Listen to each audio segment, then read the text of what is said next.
আসছে পরবর্তী খবরের দিকে।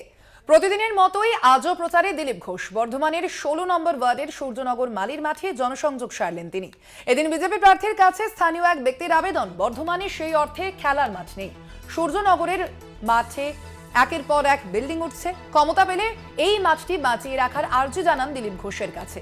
সবই দখল হয়ে যাচ্ছে, তবে আমি আবেদন নিবেদন করি না, আমি অ্যাকশন নিই, এমনই মন্তব্য করেছেন দিলীপ ঘোষ।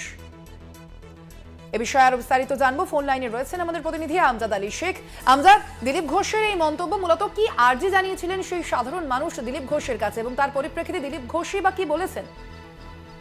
একেবারে স্বর্ণালী, তোমায় জানিয়ে রাখি যে পূর্ব বর্ধমান দুর্গাপুর লোকসভা কেন্দ্রের প্রার্থী দিলীপ ঘোষ যখন থেকে প্রার্থী হয়েছেন এবং বর্ধমানে প্রবেশ করেছেন, তখন থেকে প্রতিদিনই তার কর্মসূচি থাকে বর্ধমান শহর এবং দুর্গাপুর নিয়ে।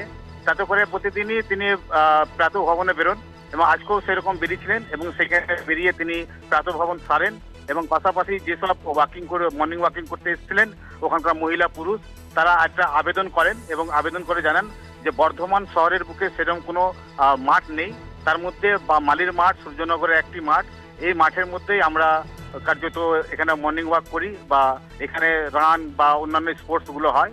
সেই কারণে যাতে মাঠ বাঁচানো যায়, যদি দিলীপ ঘোষ যদি এখান থেকে যেতে, তাহলে দিলীপ ঘোষকে তারা আর্জি করেন যে আপনি এই মাঠটা বাঁচিয়ে রাখবেন। কেননা এই মাঠটি হচ্ছে বর্ধমানের স্বাস্থ্য দপ্তরের মাঠ।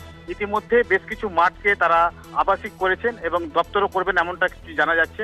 তবে আগামী দিনে এই মাঠটা থাকবে কিনা সেটা চিন্তিত এলাকাবাসীরা।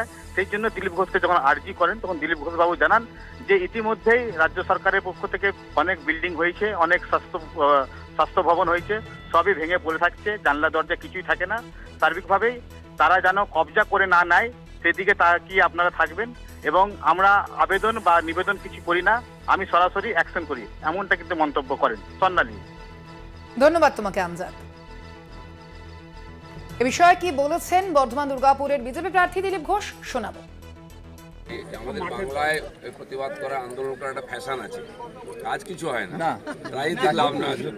আমি বলছি, আমি আবেদন করি না কারো, রাজনৈতিক আমি অ্যাকশন করি।